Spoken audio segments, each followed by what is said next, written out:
if you're looking for an easy way to get an outside sound in your jazz guitar improvisations, then look no further.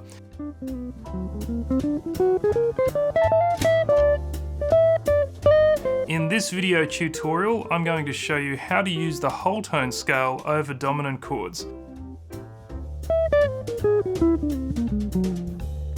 This is something I've been messing around with lately to create some really interesting sounds in my improvisations, and it's actually pretty easy and fun to do as well.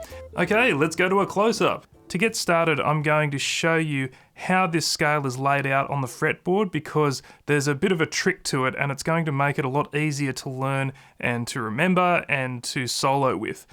So if you haven't already, make sure that you download the PDF for this lesson. You can get that by clicking the link below this video, which will have notation and tab of all the scale patterns and exercises that I'll be going through today. Okay, let's kick things off by working out what the whole tone scale is, right? A whole tone scale is a scale comprised of, you guessed it, whole tones, and only whole tones. Now, what's a whole tone, you might ask? Well, a whole tone is simply two semitones, okay? Two semitones equals one whole tone.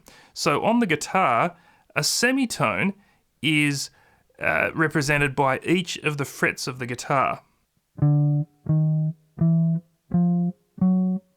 That's me moving up one string in semitones.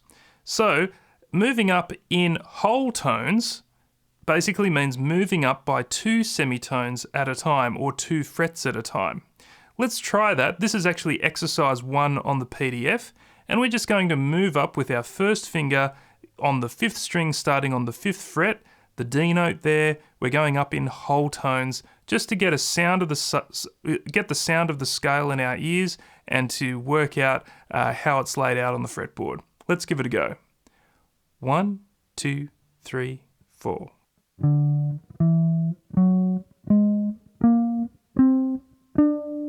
And backwards. 1, 2, 3, 4.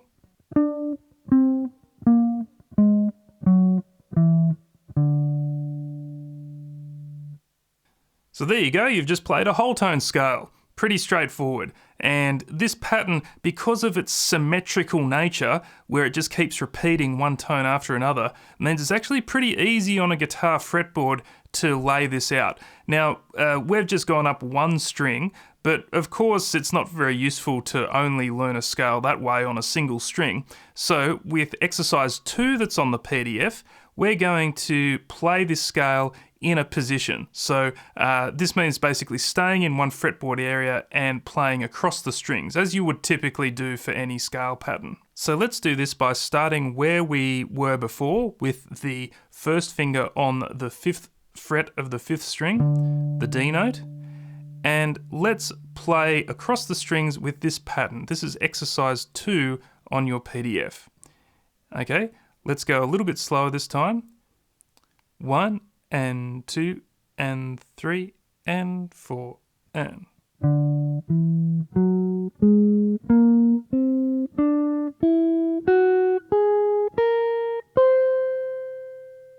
Let's try it backwards as well.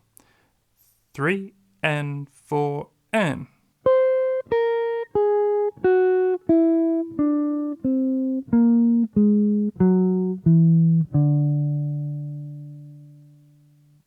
Okay, so that's playing in a single position. However, in practice, I don't find I use that as much as the next one I'm going to show you. If we move to exercise 3 now, this is a really clever way to play the whole tone scale on the fretboard. The way this works is we're going to use a 3 note per string pattern. Okay, this is perfectly suited to this scale because this pattern of 3 notes moving up in tones, or whole tones I should say, is repeated over and over across the fretboard. Okay, so let's play exercise 3 now, where we're going to play the 3 note per string pattern this time. But this time what I want you to do is just play the first 3 notes of this. Okay, so this is exercise 3 on your PDF. Now watch this, for the first 3 notes, I'm just using finger 1 for the first note, finger 2 for the second note, and finger 4 for the third note. Now this is the pattern that repeats over and over. Finger 1, finger 2, finger 4.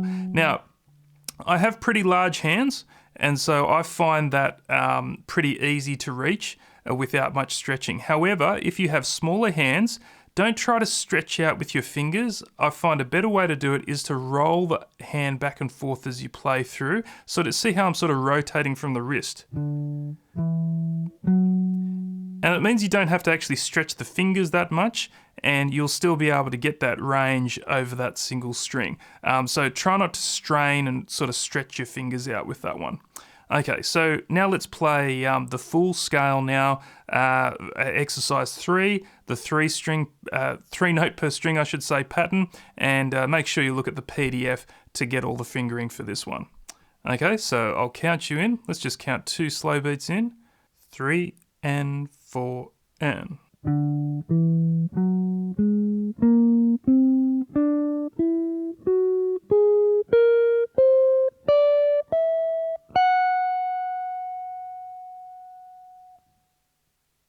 Okay, so that is the full pattern. Now, check out how it works. This is the interesting thing about how this is laid out on the fretboard when you play it with this 3 note per string method. It actually makes it really easy to remember. Have a look. The first 3 notes, as we went through before, is on the 5th fret, 7th fret, and 9th fret. Then, when we go to the next string of the pattern, we simply shift our hand up 1 fret, and then start on fret 6 and do the same thing. So can you see how it's laid out? Up 1 fret, up 1 fret. So you just got to basically look at what your first finger is doing and start it 1 fret up each time you cross to the next string. Now there is one exception here. Watch what happens when I move from the 3rd string to the 2nd string. Because of the funny tuning of the guitar and how remember how you tune the guitar and there's 1 fret lower down when you tune the 3rd string to the 2nd string. That's the reason that jump is there. So when you cross from the 3rd string to the 2nd string, you've got to move up 2 frets this time. But other than that, the pattern is consistently play the pattern, move up 1 fret at a time. What I like about playing the scale in this way is that it gives me a lot more range than just being stuck in a single position like what we were playing before. See how far I can move from this note all the way to this high note here. Now, we can actually extend the range backwards as well. We don't have to just stick with starting on this 5th string note. I can keep going down in whole tones. I can start all the way down on the 2nd fret there, or even use the open string as well, but I'll start on the 2nd fret just to keep our pattern consistent. And this leads us to exercise 4 on your PDF. So this is where we can start the whole tone scale all the way down here, play this 3 note per string pattern, and just remember to play the pattern up 1 fret, play the pattern up 1 fret as you cross each string, except for that 3rd and 2nd strings. And then I'll get a massive range of this scale, which will give me a lot of creative possibilities. So let's play exercise 4 now from the PDF. This is where we're starting from the F sharp on the 2nd fret of the 6th string and moving that 3 note per string pattern up all the way to the 1st string. Let's give it a go. 3 and 4 and.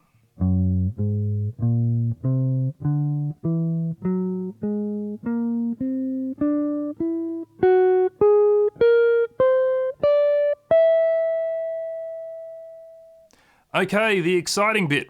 Now let's improvise using this whole tone scale over a dominant chord. So I've just put down on my looper a D9 chord, which is just like a more colourful version of a D7 chord.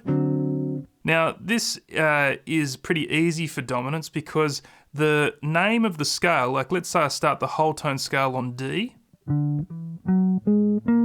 as we've been doing throughout this video, that will work with the chord of the same name. Okay, so D7 chord, you can use a whole tone scale starting on D.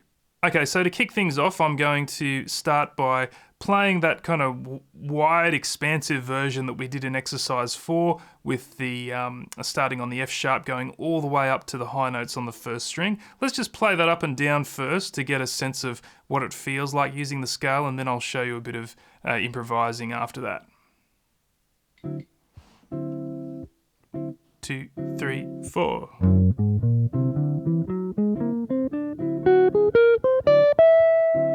And backwards. 2, 3, 4.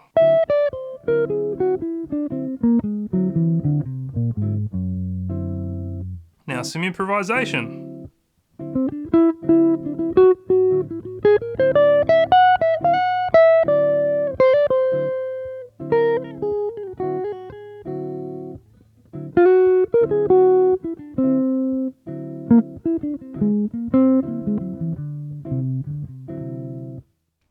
This is very useful for dominant chords because often to make dominant chords more colourful, instead of just playing, say, a straight D7 chord, you might put the flat 5 in there, you know, or the flat 13. You can sort of hear how those chords have that sound of the whole tone scale, and so it's a really good match, especially whenever you see something like a dominant 7 chord with a flat 5 on it. I find that this whole tone scale works really, really well. Alright, so now let's put this scale pattern to work. We've learned how to use it over a single chord on a loop, which is something I always do first when I'm first learning a concept. Now let's actually apply it to a real song. Take the A Train has quite a lot of dominant chords, so I'm going to practice applying this whole tone scale to the dominants wherever I can. And it especially works well for that one because it frequently uses a D7 flat 5 chord, which has that tasty flat 5 interval on it, which perfectly matches this scale. So let's have a listen to what it sounds like having a bit of a jam over Take the A Train with this whole tone scale.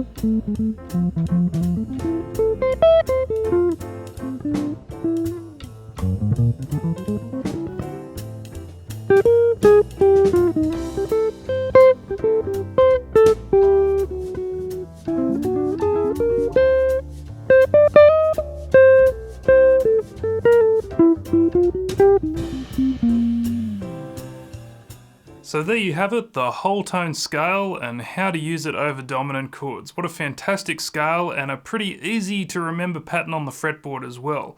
Make sure that you look out for the second part of this video series where I'm going to look at using the whole tone scale over minor chords. I'll be recording that one pretty soon, so make sure that you subscribe to this channel so that you know when that next video comes out if you're interested in exploring the whole tone scale further. But in the meantime, make sure that you download the PDF below this video because it will give you all the exercises that and scale patterns that I covered today so that you can work through them at home. Okay, well, that's it from me for today. My name's Greg O'Rourke, and as always, thanks for watching.